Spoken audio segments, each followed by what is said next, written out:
L'AIC Le Réveil de 6 kilos et l'AIC Dental en collaboration avec l'organisation Leki Leki ont organisé 2 jours de reboisement. Pour cette dernière journée, c'est au tour de l'AIC Le Réveil d'accueillir. Avec l'hivernage, ces derniers pensent que cette initiative est venue à temps. Car si vous constatez que la région de la Casamance était la plus verte du Sénégal, et aujourd'hui on se rend compte que cette forêt a été déboisé par des individus très mal intentionnés pour dire, car le reboisement est une activité qui va nous permettre au moins de rattraper tout ce mal qui a été fait, commis par des hommes.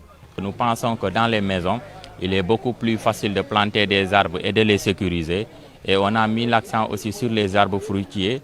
Et on a à gagner en 2 parties. La première partie, on a de l'ombre. La seconde partie, nous avions les fruits.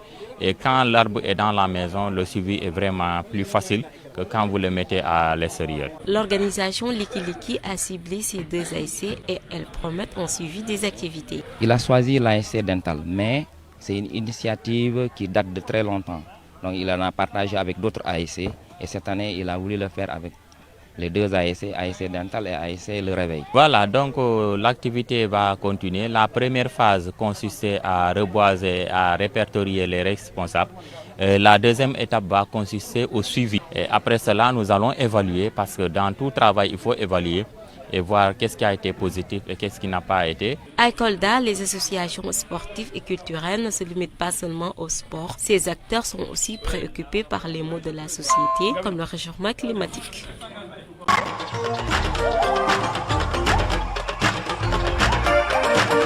Je pense qu'il mérite quand même d'être remercié pour cette action. Et l'arbre que je viens de planter contribue à accompagner cette dynamique au niveau de la campagne de reboisement. Je pense qu'il est temps que nous retournons vers ça, qu'on fasse assez de sensibilisation pour que les gens sachent qu'effectivement, pour lutter contre le dérèglement climatique, il nous faut plus d'arbres. C'est vrai, pourquoi il n'y a pas d'arbres? Parce que les hommes ont coupé les arbres. Et ça aussi, pour contrecarrer cette dynamique, nous devons mettre une campagne de reboisement assurée et suivie, qui fait que de telle sorte qu'on aura des arbres un peu partout, mais des arbres qui sont bien suivis. Et c'est le lieu d'inciter et d'inviter les autres ASC à faire comme ces 2 ASC et trouver aussi un promoteur qui les accompagne parce que nous pensons que chaque fois qu'on plante des arbres, ce n'est pas suffisant. Planter c'est bien, mais il faut faire de sorte qu'on ne coupe plus les arbres, mais aussi que les arbres plantés puissent être suivis et encadrés jusqu'à maturation. Voilà ce qu'il faut faire. Une campagne de reboisement, c'est dans la durée. Ce n'est pas seulement en une seule journée ou une semaine qu'il faut le faire.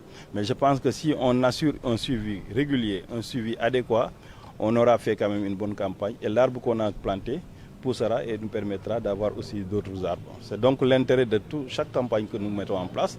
Pour éviter qu'on plante des arbres et tourner le dos pour toujours, il faudrait revenir chaque fois. Je crois que dans les campagnes de reboisement, il faut aller là où se trouvent les gens pour leur permettre de pouvoir entretenir les arbres qui sont plantés et de dire effectivement voilà ce qu'on avait présenté. Dans 2 ans, 3 ans, si on revient, on trouvera quelque chose de solide qui pourra peut-être servir à quelque chose.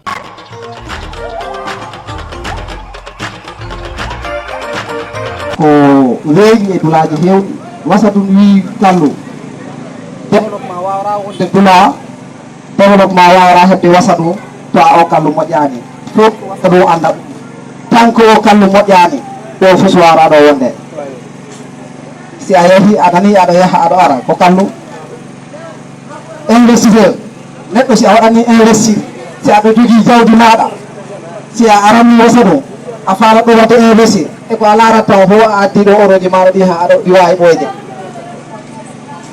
si a tawi lawol ngol moƴƴani a arta joni ko ɗum feri wiɗɗe par ce que kala waɗo ɗo wiɗo investir ça veut dire que on est-ce que on a hoore makko moɗantani investir parce que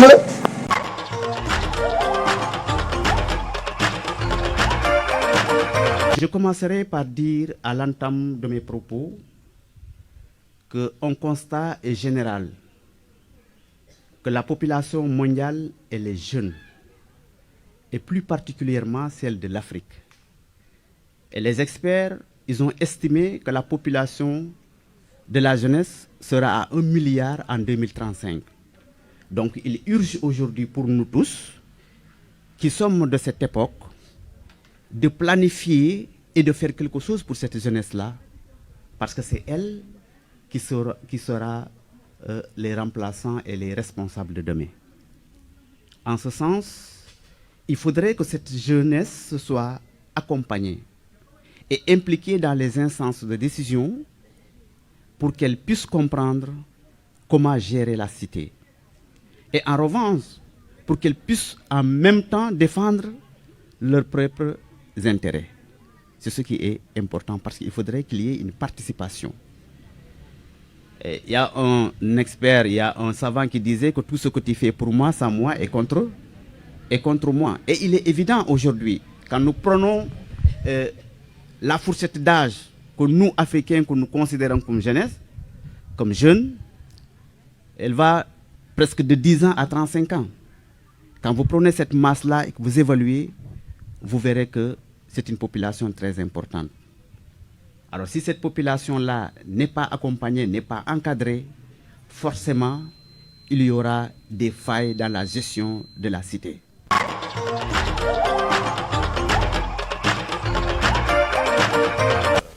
Nous, population de Nianing, tenons à dénoncer avec la dernière énergie les agissements de la société Prochima qui exploite les calcaires de Nianing sur une superficie de 145 hectares.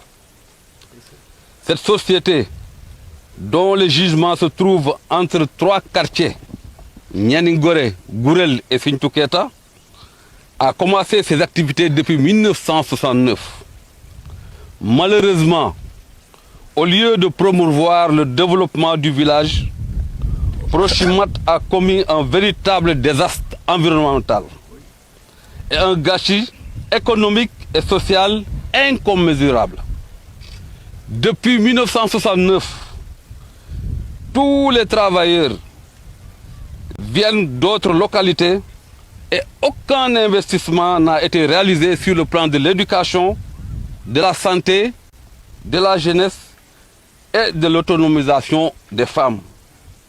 Prochimat ne respecte donc aucunement cette clause relative à la responsabilité sociale d'entreprise RSE.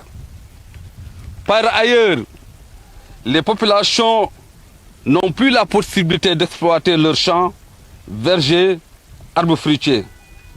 Ces exploitations familiales et pâturages ont cédé à la place à des vastes trous, tous béants, dont aucun n'a été remblayé, comme le stipule le Code de l'environnement. Le site est devenu un marécage qui entraîne beaucoup de noyades avec les populations, des animaux, on y trouve des reptiles et même des crocodiles.